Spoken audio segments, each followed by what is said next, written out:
Hey look, it's Antifa.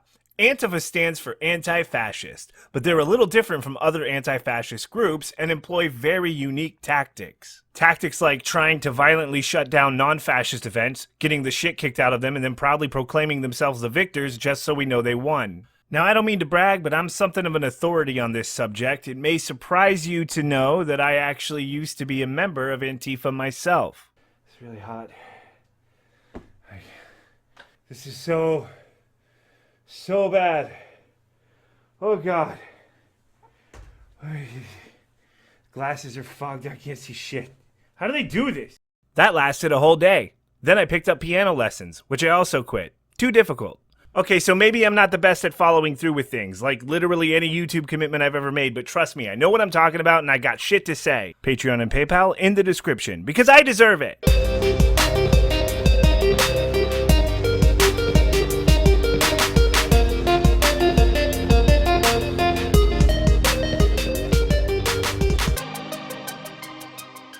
So, anyway, I don't know when I'll upload this, but as of this recording, it was last weekend that Antifa struck again. You won't be able to guess what they did. They disrupted a non-fascist event, got the shit kicked out of them, and then proudly proclaimed themselves the victors just so we know they won. Sargon? More like Sargon. He's another casualty of war, just one of many victims of platform amplification due to Antifa's no platforming efforts. Poor guy. I think it's pretty clear that the anarcho-communist anti-fascist group that doesn't know what communism or fascism means is really pulling ahead in the culture war. Pretty soon, the vast majority of us will all be wearing masks and picking fights we can't win. So maybe you already heard about this from Bearing's ongoing spat, but Music Man Mikey Rowlands had a lot to say about this, and it's the funniest thing I've seen all week. It looked like the first person to kind of incite any violence there was one of the dudes in a suit. The guy kind of smacked an Antifa guy.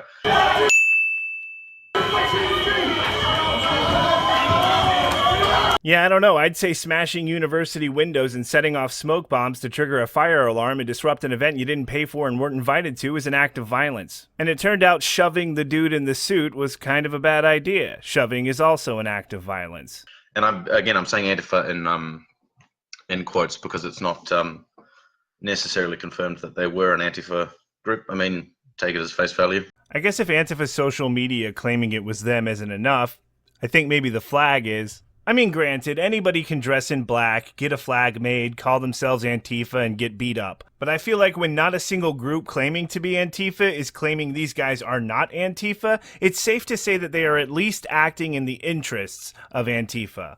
And since Sargon is not a fascist, and I've never seen Antifa target fascists, it totally fits their MO of never targeting fascists. Well, apparently he had to stop the talk because the dudes disrupted it so much that he had to stop, which I think is great. Oh, me too. Really. I think all of this is great. I want to be clear about that. Not only does making a martyr out of your opposition prove them to be better than you celebrating your loss as if it's a victory proves them to be smarter as well. This is quality entertainment, Mikey. This is hilarious. I get to watch yet another video of this parody of an anarchist group getting the shit kicked out of them and achieving nothing significant. And the cherry on top is watching retards like you celebrate events that run in direct contrast to your supposed goals and principles. I love this. And honestly, I'm not ashamed to say, Mikey, that I love you too. Mwah. My point was that Cull's an idiot. He's an idiot. He doesn't understand any of the stuff that he gets upset about. And yet people follow him. So, I think people should deplatform him. He doesn't deserve a platform. Right, you think he's an idiot and are being surprisingly open about your jealousy of his success, but you know that's not enough to justify forcefully removing a platform you don't own from someone you don't like, right? You don't have to agree with Sargon, but he does actually have a set of principles he tries to uphold. But you're not Antifa, you're no anarcho-communist fuck. You just openly enjoy when bad things happen to people you hate, like a child. I'm willing to bet that's a big part of the reason people follow him and not you. At all, and that people should resist and should counter him. People shouldn't be offering him platforms, and if people do, others should step in and be like, no, this guy's a friggin' idiot. Oh shit, that's funny. Forcible suppression of opposition is in the literal definition of fascism. Mikey, that sounds like you. Oh no, Antifa, I found a fascist. Quick, come do nothing about it. He doesn't, and beyond him being an idiot, he enables, like I say, far right, white supremacist Nazi ideologies, panders to them, and all that sort of business. This is true about him, man. You can't deny it. Sargon panders to the alt-right and Nazis in exactly the same way I pander to SJWs, by opposing them openly. He doesn't understand any of the stuff that he gets upset about. And is brought on to like Andy Warski's streams as like the opposition to these things. I know, it's like he's trying to hide that he's pandering to them by never pandering to them. My thoughts on Carl getting punched. I think it's hilarious. If he got punched, I think that's fucking hilarious because he's got the most punchable face. I said that about a lot of people, I suppose, but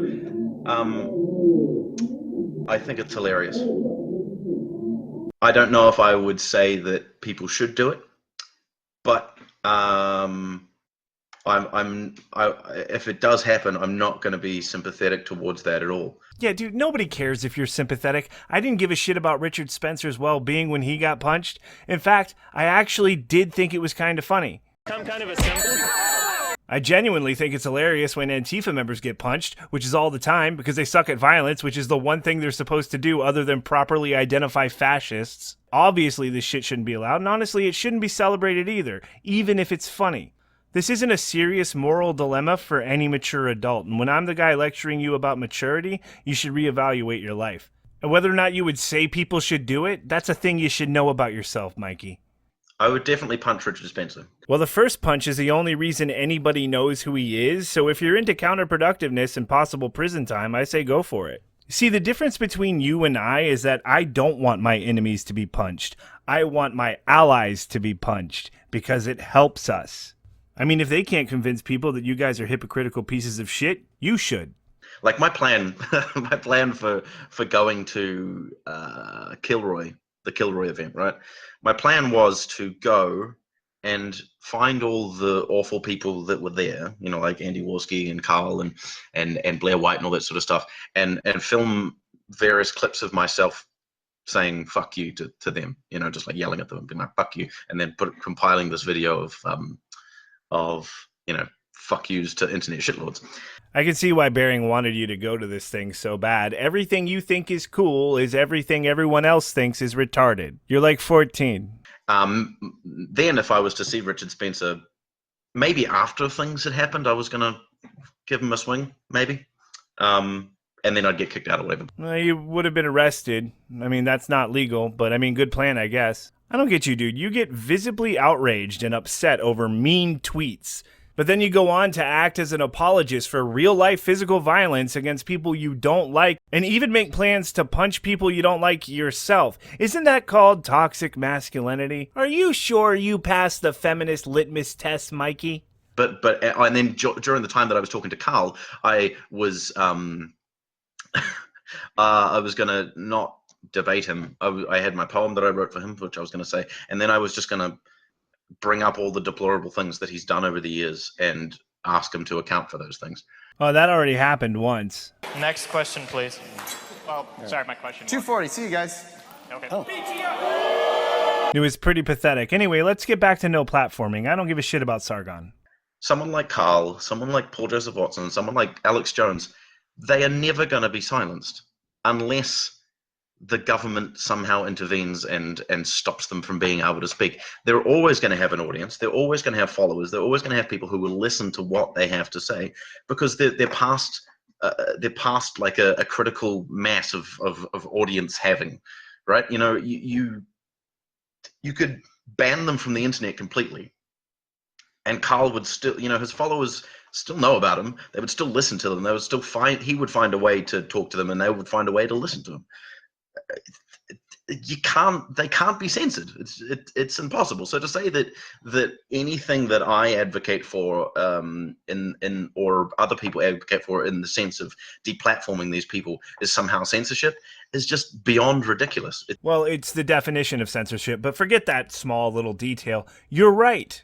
It's not going to stop him. If anything, it helps him. But is that your justification? Really? So if that's what you believe, then what other fucking reason do you have to deplatform him in the first place? Other than to see him get physically hurt. What else is there if you admit that deplatforming will fail to adequately censor him? Dude, you're not a good person. I think you probably go really far out of your way to try to mimic one. Rape is bad. Nazis are bad. But you can't just say, I believe rape and Nazis are bad, and therefore I am good. You have to actually exhibit good qualities. It's absolutely ridiculous. I mean, if Antifa came in and stopped Carl from being able to speak at this thing, you can. Sorry, I'm getting distracted by the chat. Oh, hey, yeah, we can see those now. Let's look at that chat. That decreases Carl's chance of getting a platform on that university again. By the way, he got invited back. Where's the line? It's remarkable to not draw the line at smoke bombs and broken windows, derp. Broken stuff is acceptable if it prevents fascists from speaking, but shooting people and stuff is not. Duh. It's okay to smash property that doesn't even belong to the person you're attacking, but we're not murderers, so at least there's that. Yes, Keith. Mob rule.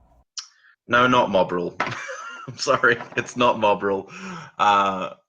That's a stupid argument as well. Yeah, well, it's a stupid argument your dumb fuck chat is making, so you're responsible for that, you monster. Here's a really good argument.